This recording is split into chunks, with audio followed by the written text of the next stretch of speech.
Oh, there's the moon. Every time I come out here.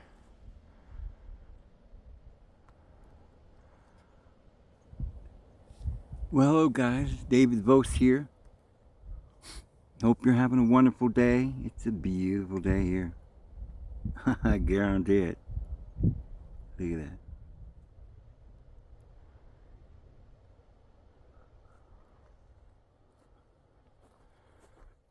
Go this way. We got two trails going. That one, or this one, goes all the way up and around the mountains, up in the cliffs. But the dogs were barking all day yesterday and last night and everything. And something was moving over here. I heard a bunch of coyotes. That might have been it, but it seemed like something was going on.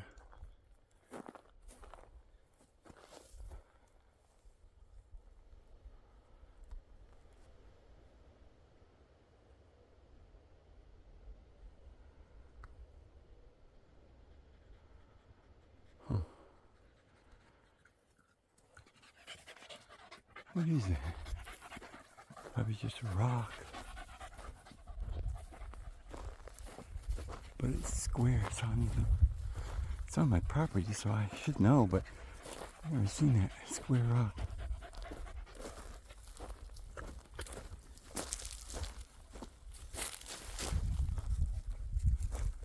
It's just a rock, I guess.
And Jonathan Hillman, a senior fellow for geoeconomics at the Council on Foreign Relations. Jonathan, I want to start with you. We just heard Steve talk about the ripple effects this is having on everybody, from the guy who's running the port to the lady who runs the coffee shop. We're now hearing the president float the idea of putting new tariffs potentially on things like computer chips and pharmaceutical drugs. What is that going to mean for consumers? For some very high tariffs that were placed on Chinese products, especially for smartphones and a range of other electronics. I think that was done because the pain would have been quite severe if those were left on. However, though, U.S. officials have assured us that, don't worry, there are more tariffs coming. And so they've announced just yesterday that they'll be beginning a national security investigation into semiconductors as well as pharmaceuticals.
tax day. President Trump is now saying money from tariffs could potentially replace income taxes. I want you to listen to the sound we've got. There is a chance that the money from tariffs could be so great that it would replace, in the old days, about 1870 to 1913, the tariffs were the only form of money.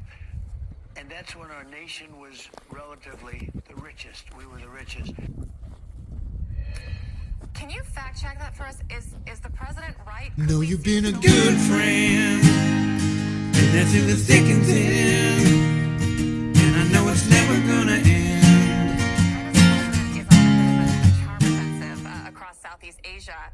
He urged Vietnam to, quote, oppose unilateral bullying and uphold free trade. The last two administrations, both Democrat and Republican, have been trying to forge closer ties, both militarily and economically, with Vietnam. Do you think Xi is seeing an opportunity here across Asia to maybe bring these folks who had been looking more towards the West back into China's fold? Definitely. And so Chinese leader Xi Jinping has been not sitting at home waiting for President Trump to call him. He is out there, as you said, on a charm offensive in Vietnam, in Malaysia, and in Cambodia this week. And so they're talking about, opposing bullying and upholding the multilateral trade system. But they're doing more than talking, too. They've signed agreements to deepen cooperation on supply chains. They're pursuing a joint railroad project with Vietnam.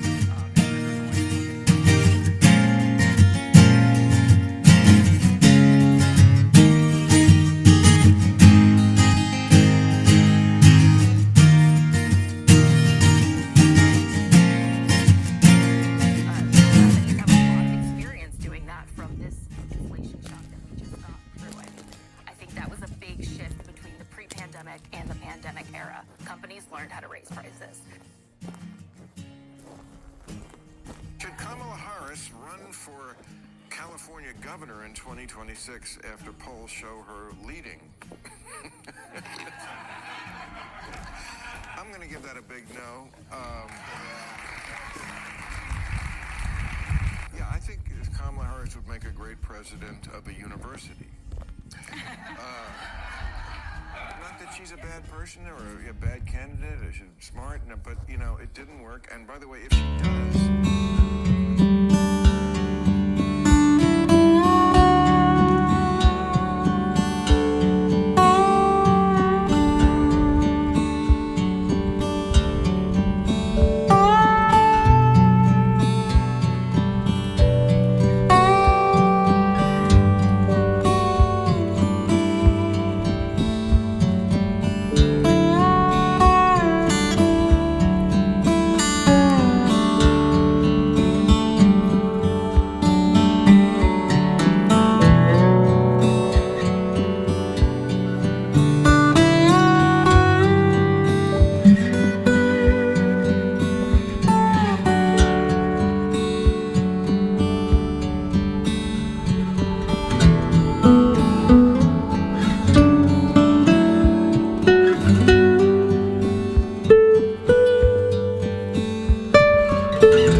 okay, sir?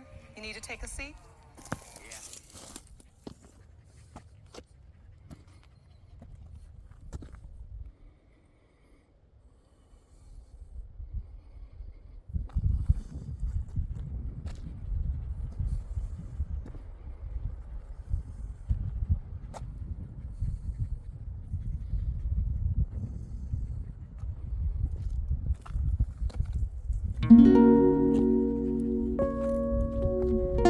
This heated exchange ends with the mic drop.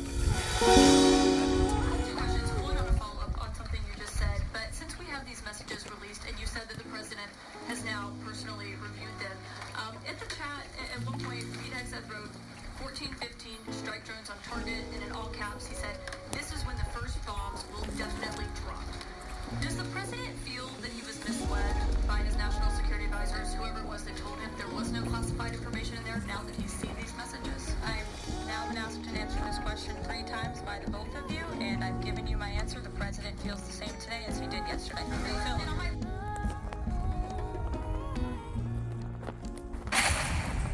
Jekyll Island is where the Federal Reserve banking system was birthed and conceived.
to say, you should hear it. He said, well, the Jekyll Island Club was actually built on top of everything that the Indians had. So they just kind of wiped the village out and built the club on top of it. So wherever the chief's house was, there was a cottage now. Wherever the council house was, there was now the Jekyll Island Hotel.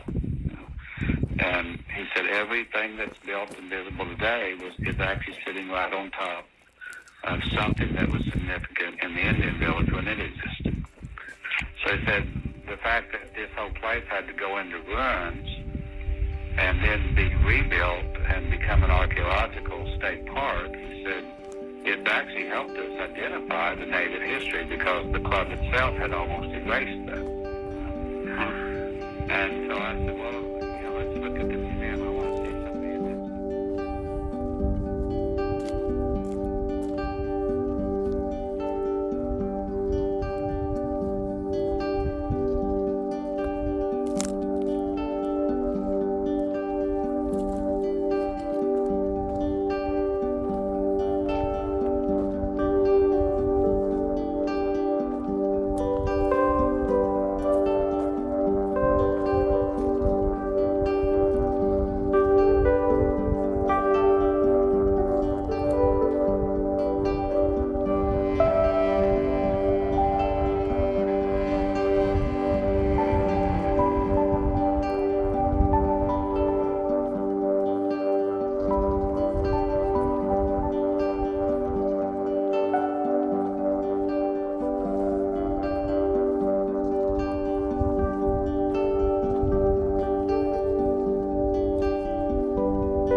He showed me some fragments of a weapon that was like an unusual bow. And when I say unusual, I mean that it was like a double curved bow.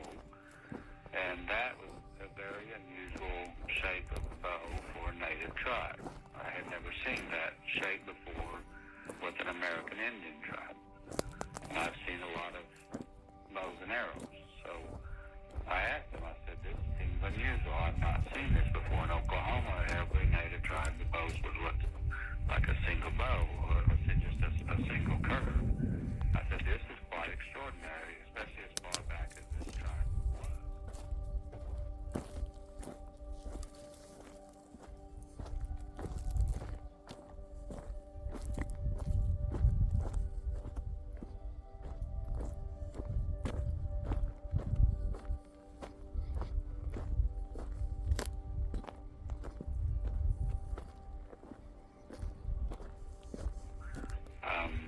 Yeah, we found a lot of weapon-type artifacts that we've not seen with other tribes. And I said, well, how do you know these were Native Americans? Maybe they were from somewhere else. He said, oh, no. They were the Timia, because they're well established along the Florida and Georgia coast. And he said, we got a lot of stuff in 3 or 4 states about them. And they were quite prolific at one time. So he said, we know they're Native Americans.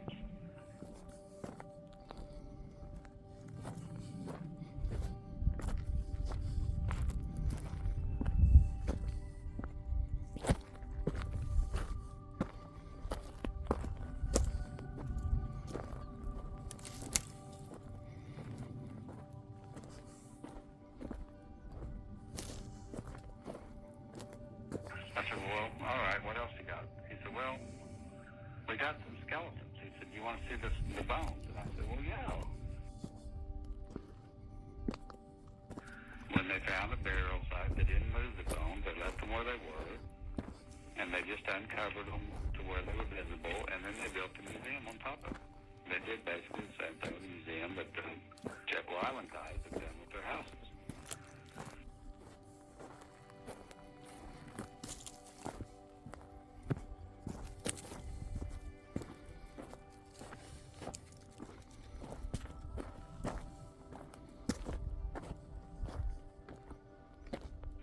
I'm looking at the 4 skeletons of the Timucua chiefs.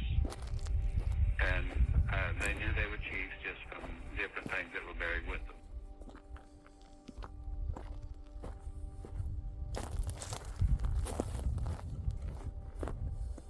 So all of a sudden I look and I realize, man, these guys are really tall. And I commented to the guy that, you know, how tall are these guys? They look unusually large. And he said, yeah, they're all about 8 or 8.5 foot tall. And I'm like, well, that doesn't seem like a normal Native American, especially the tribes that I'm familiar with. He said all the Timucuas were unusually tall, even the women.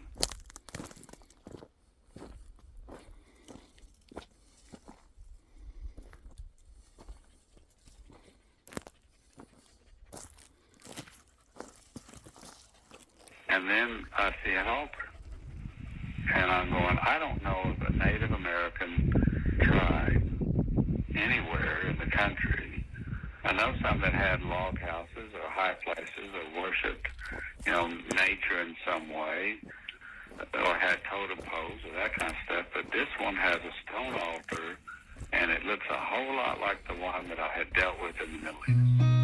I've seen a lot of change, been through a lot of pain. Some things are not the same as they were a year ago, but all will be okay. I move on each and every day. The past is where it stays, way back a year ago. I've changed for the better this time. I thought I would never be fine. I strive just to say I'm alright, and for the first time in a long time I'm alright. When you look at the details, 2 of the shamans or chiefs are holding a baby up by the ankles, and they're whacking their heads off and spilling the blood on this altar. And I'm like, sir, I know. Way back a year ago.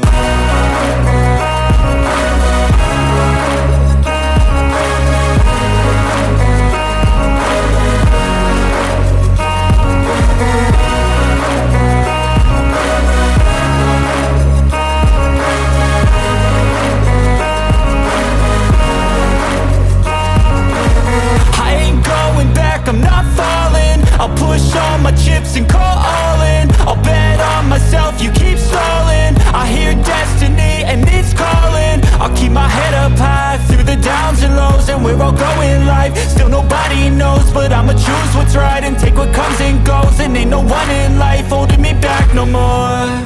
I've seen a lot of change, been through a lot of pain. Some things are not the same as they were a year ago, but all will be okay. I move on each and every day. The past is where it stays, way back a year ago.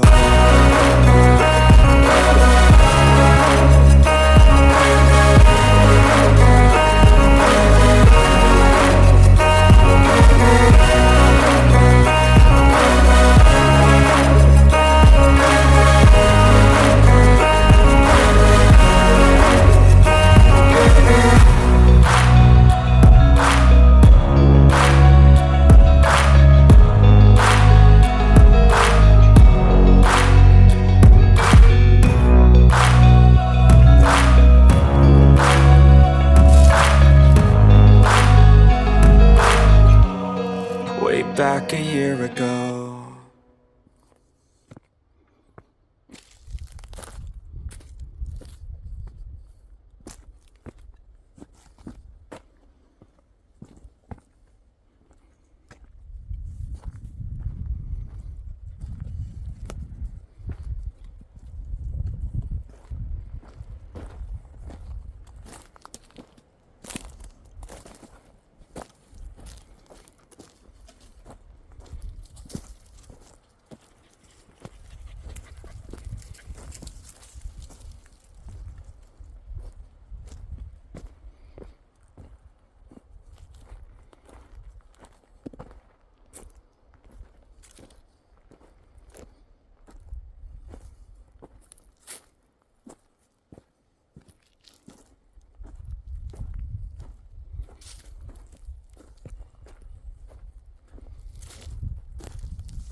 on top of a blood sacrifice altar.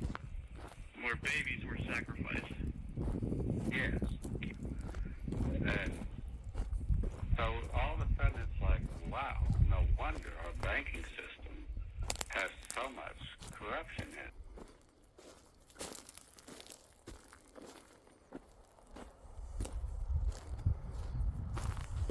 An Obama-appointed judge has blocked the Trump administration from revoking the legal status of more than 500,000 people from different countries who were brought over here in that controversial Biden program where he could fly them in. It was just by the stroke of a pen. So that's where we sit now, waiting for all of this to shake out with this lawfare. It was supposed to be temporary. And after widespread fraud was found, authorities arrested several program recipients for violent crimes, including child rape. I'm Harris Faulkner. You are in the Faulkner Focus. Yesterday, the Trump administration and El Salvador president said they were not going to return the deported Salvadoran national who was living in Maryland. The White House says he has ties to MS-13, the notorious gang. Homeland Security Advisor and Deputy White House Chief of Staff Stephen Miller said this during a pretty intense Q&A with reporters. It's their own citizen, right? So remember, this whole entire conversation has been wrong from the beginning because nobody was mistakenly deported anywhere. That's like the big fact that most of you have gotten wrong. No one was mistakenly sent anywhere. He is El Salvadorian. He is an illegal alien. He was deported to El Salvador. I would welcome anyone here to tell me what country they think we should be sending El Salvadorian illegal aliens to.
that they were sitting in when they drew up